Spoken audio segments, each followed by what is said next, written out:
또 만물을 그의 발 아래에 복종하게 하시고 그를 만물 위에 교회의 머리로 삼으셨느니라. 교회는 그의 몸이니 만물 안에서 만물을 충만하게 하시는 이의 충만함이니라. 아멘. 사랑하는 성도 여러분, 교회 설립 5주년 동안 함께 해주셔서 정말 감사합니다. 다시 한번 더 감사의 말씀을 드리고요.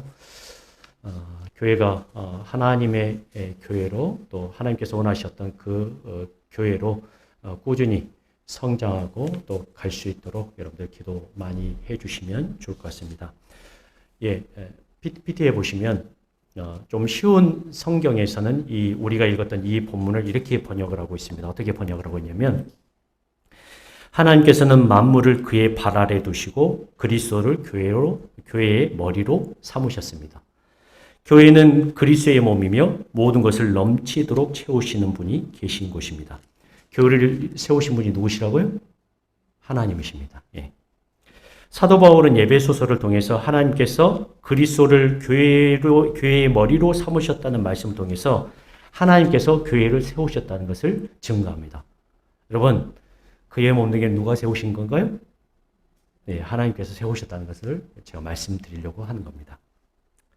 하나님은 그리스도를 교회의 머리로 삼으셨습니다. 반면 교회는 그리스도의 뭐라고 표현합니까? 몸이라고 표현합니다. 그러니까 원래 이야기를 하지만 우리는 그의 몸된 교회가 아니라 그리스도의 몸된 교회라는 명칭을 가져야 되는 것이 맞다고 봅니다. 그리스도가 교회의 머리입니다. 교회는 그리스도의 몸입니다. 사도 바울은 교회가 머리와 몸이 있는 유기체라는 말을 하고 싶은 겁니다. 살아있는 생물체라는 말을 하고 싶은 겁니다. 여러분, 유기체라는 말이 어떤 말이냐면 이런 말이 있습니다. 사전적으로 이렇게 두 가지 뜻으로 되게 표현을 하는데 첫 번째는 뭐냐면 생물학, 생리학, 유기물로 이루어진 생활 기능을 가지고 있는 조직체, 생물체라는 말입니다. 이 유기체라는 말은 무기체라는 말과 다른 말입니다. 이 두 가지 특징을 교회에 또 하나 더는 뭐냐면 각 부분이 일정한 목적하에 통일 조직되어 있으며 부분과 전체가 필연적인 관계를 가지고 있는 조직체라는 거죠. 하나는 생물체, 두 번째는 조직체라는 단어를 우리가 유심히 살펴보자면 이 두 가지로 교회를 설명해보자면 이렇게 설명할 수 있을 것 같아요. 유기체와 무기체의 특징이 있습니다. 유기체는 한 부분이 잘리거나 아프면 온몸이 아픕니다. 우리 사람을 예로 들자면 여러분 손가락에 가시가 찔리거나 또는 발이 어디에 부딪혔거나 한번 생각해 보세요. 그러면 발만 아픕니까? 온몸이 아픕니까? 온몸이 아프죠. 유기체의 특징은 거기입니다. 거기에 있다는 거죠. 반면 무기체는 돌을 예로 들어보면 여러분 돌이 이렇게 잘리면 돌이 아야 합니까? 그렇지 않아요. 유기체와 무기체의 특징은 뭐냐면 온몸을 조금이라도 아프면 온몸이 다 아픈 것과 그리고 상하거나 찢어지거나 깨져도 아프지 않은 무기체와 좀 다르다는 것을 말씀드리는 거죠. 지금 우리는 아픈 시대를 살아가고 있습니다. 그렇죠? 꽤 아프죠, 여러분? 아프시지 않나요? 고통의 시대를 살아가고 있습니다. 코로나로 인해서 많은 사람들이 경제적으로 아파하고 있습니다. 또한 그리스도의 몸된 교회가 아픔을 겪고 있는 시대입니다. 코로나로 드러난 것이긴 하지만 대한민국에 있는 많은 유형 교회가 아파하고 있습니다. 성도들이 건강 때문에, 가정 때문에, 관계 때문에, 경제력 때문에 또는 중독으로, 도박으로, 부부의 문제로, 성의 문제로, 폭력의 문제로, 성품의 문제로, 이해 말하지 않은 여러 가지 문제로 아파하고 있습니다. 그런 성도들이 아파하고 있다는 말은 교회가 그런 문제들로 지금 아파하고 있다는 말입니다. 교회는 살아있는 유기체이기에 성도들이 아프면 누가 아픈 거라고요? 교회가 아픈 겁니다. 성도들이 잘 되면 교회도 어떻게 될까요? 잘 될 수밖에 없어요. 그러므로 누가 잘 돼야 된다? 여러분이 잘 돼야 된다는 거죠. 그렇다면 한 가지 더 생각해 보면 그러면 우리만 아프면 우리만 아픈 거냐라는 이야기를 해볼 수 있잖아요. 그러나 우리는 교회의 머리이신 주님의 아픔을 외면하는 시대에 살고 있는 것 같습니다. 우리는 우리의 아픈 것을 생각만 하는 거지 누구의 아픈 것을 생각하지 못한다고요? 주님이 아픈 것을 생각하지 못하는 시대에 살고 있다는 거죠. 우리의 아픔 때문에 같이 아파하시고 고통하시는 주님의 아픔을 모른 채 하는 시대를 통과하고 있는 것 같습니다. 살아있는 몸의 지체인 교회인 성도들이 아프다면 누구도 아파하고 있다고요? 주님도 아파하고 있다는 거죠. 하지만 예수님은 지금 우리 한국교회를 바라보면서 아파하고 있습니다.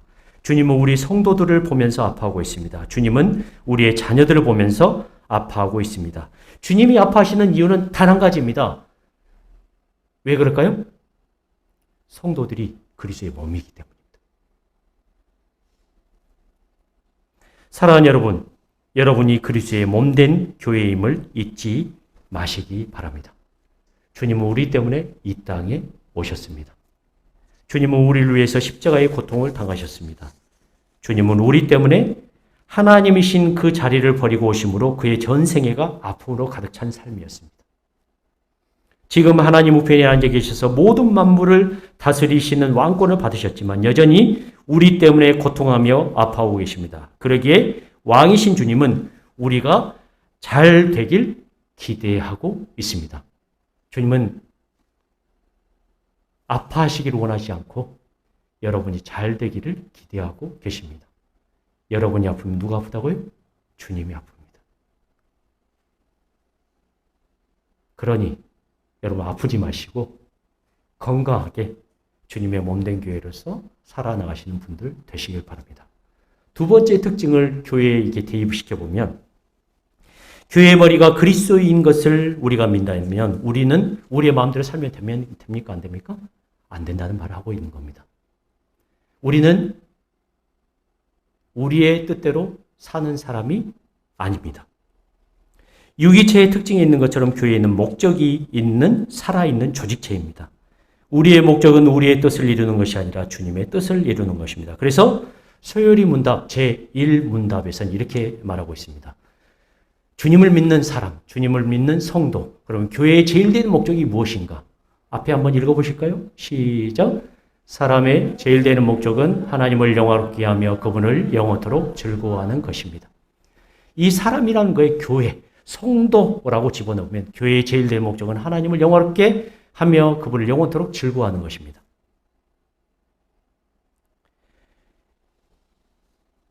하나님의 형상을 따라 창조함을 입은 사람은 하나님의 목적을 이루기 위해서 먼저 하나님이 어떤 분이신지를 기억해야 합니다. 하나님을 영화롭게 하려면 하나님이 어떤 분이신지 기억해야 되잖아요. 그런데 참 희한하게 사도 바울은 하나님이 어떤 분이신지를 그의 몸된 교회에다가 덧붙이면서 이렇게 설명하고 있습니다. 23절에 보시면 여러분 23절에 보시죠. 하나님이 어떤 분이시냐면 이런 분이십니다. 쉬운 성경에 번역하고 있는 그분을 좀 더 우리가 봐야 될 텐데요. 간사님 맨 처음으로 한번 넘겨주세요. PPT에 보시면 보세요. 같이 한번 읽으실까요? 시작. 교회는 그리스도의 몸이며 모든 것을 넘치도록 채우시는 분이 계신 곳입니다. 하나님이 어떤 분이시라고요? 예. 하나님은 하나님을 성도들이 먼저 알기로 하는데 하나님은 어떤 분이시냐면 모든 것을 넘치도록 채우시는 분이십니다. 그분이 어디에 있다고요? 우리 안에, 교회 안에 거하신다고 말씀하고 있습니다. 우리는 하나님을 영화롭게 하고 하나님을 즐거워하게 해서 목적을 생각할 때가 많습니다. 무슨 일을 해야 된다고 생각할 때가 많습니다. 그러나 하나님은 우리에게 먼저 어떤 것을 말하면 야, 너희들이 나를 즐거워하고 나를 영화롭게 하면 내가 어떤 사람인지를 알아야 되는데 어떤 분인지를 알아야 되는데 어떤 존재인지를 알아야 되는데 나는 어떤 존재이냐 말씀할 때 먼저 일을 말씀하신 것이 아니라 이렇게 말씀하셨습니다. 너희들이 나를 영화롭게 하고 나를 즐거워하게 하려면 뭘 살아야 되냐면 내가 너희들의 모든 것을 어떻게 하신 분이시라고요? 채우시는 분이심을 내가 너희들의 부족하고 어려운 것들을 채우는 사람임을 존재임을 잊지 말라라고 부탁하고 있습니다.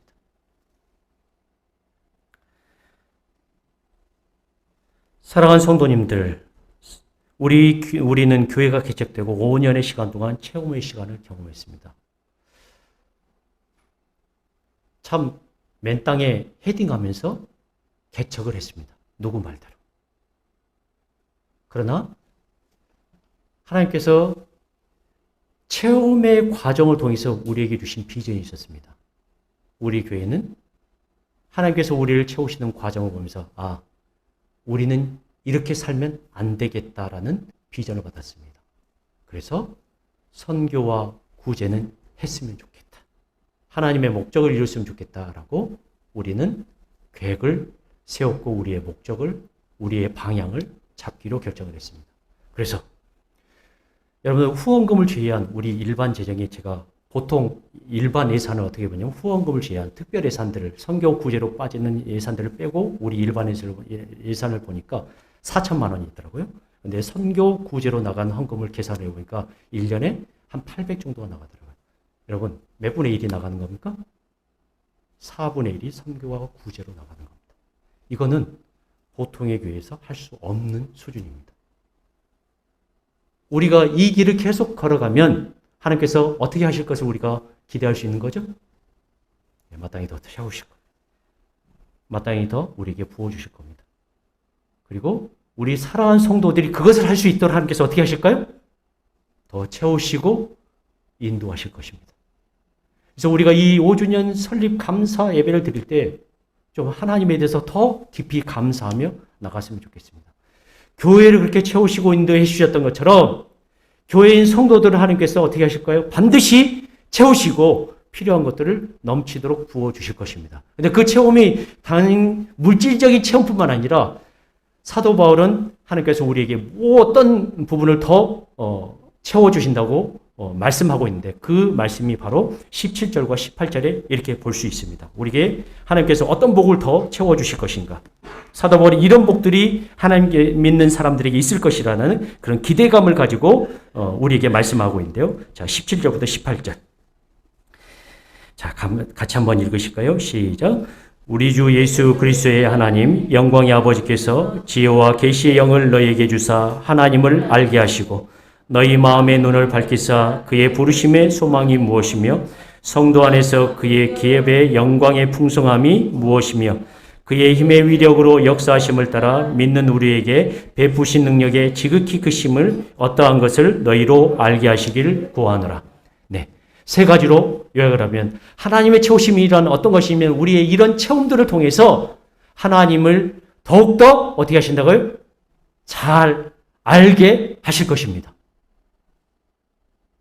두 번째는 하나님께서 우리에게 채우시고자 하는 복이 어떤 것이냐면 우리에게 주시려고 예비해 두신 복들이 더욱더 많다는 것을 알게 하실 것입니다. 세 번째는 하나님의 백성에게 약속하신 복이 얼마나 풍성하고 놀라운지 깨닫도록 채워주실 것입니다. 여러분이 하나님 나라 저 천국에 가기 전까지 이러한 일들이 계속 우리에게 어떻게 하실 거라고? 있을 것입니다. 채워질 것입니다. 이 체험의 복들이 누구에게 임한다고요? 교회인 우리에게, 그리스도의 몸인 우리에게 임하실 것입니다. 그러므로 5주년을 이끌으신 하나님께도 감사하지만 이제 앞으로 이런 복들을 우리에게 주실 하나님의 그 채우시는 그 하나님을 더욱더 경험하고 그 하나님을 만남을 통하여서 우리가 끊이지 않고 이 하나님의 길을 걸어갈 수 있는 그런 그의 몸된 거야 교회가 되기를 주님의 이름으로 간절히 축원합니다. 포기하지 말고 우리 이 길을 걸어갑시다. 여러분들에게 하나님께서 더욱더 풍성한 것들로 채우시고 인도하실 것을 믿습니다. 그래서 진짜 하나님의 자녀가 받는 복이 무엇인지 아마 모든 사람에게 드러나게 하실 것입니다. 그 복들을 바라면서 이 길을 걸어가는 모든 성도님들 되시길 주님의 이름으로 간절히 축원합니다. 아멘.